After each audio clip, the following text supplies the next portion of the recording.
Good evening, friends. Today I am discussing with you a chapter on law, that is the source of law. So, man by nature is a social being. He comes into contact with other individuals in different capacities. For examples, he comes into contact with his landlord as a tenant. He comes into contact with the government as a taxpayer. He comes into contact with customers as a seller and with supplier as a buyer. So these contexts and associations are inevitable consequences of modern civilization. In all these associations, he is expected to observe a code of conduct or a set of rules. The object of the rules is to make human associations possible and to ensure that members of the society may live and work together in an orderly, in a lawful, orderly, and peaceful manner. So the question arises, what is law? The answer to this question is that law is a general term and has different connotations for different people. For example, a citizen may think law as a set of rules which he must obey. A lawyer who practices law may think law as a vocation.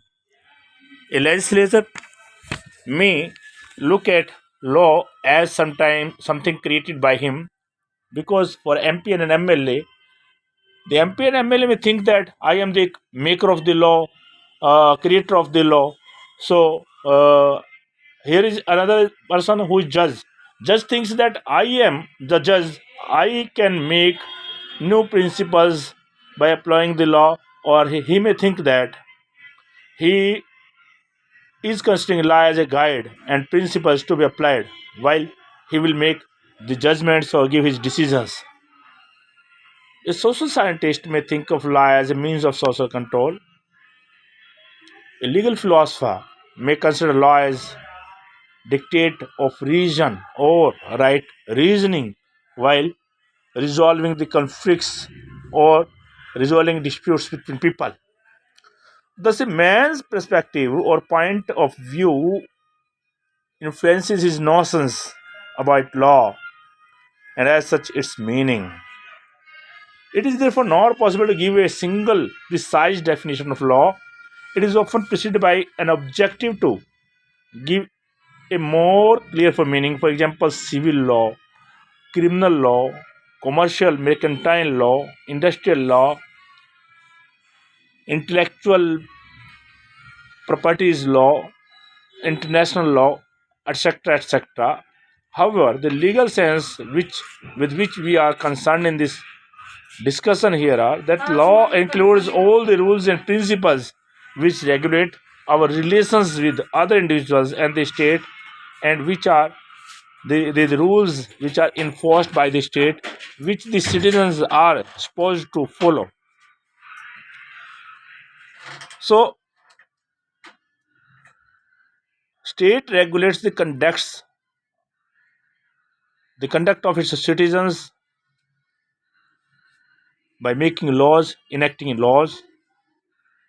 These rules, guidelines, directions issued by the state and its authorities, it ordains directly, indirectly, implicitly, or explicitly a general course of conduct to be followed by its people. These rules of human conduct, if recognized by the state and enforced it by it on its people or its citizens, these are termed as law. In India, we have state legislative assemblies as well as also the Parliament of India, the central government. Now, there are lists on which the state governments can make rules or laws.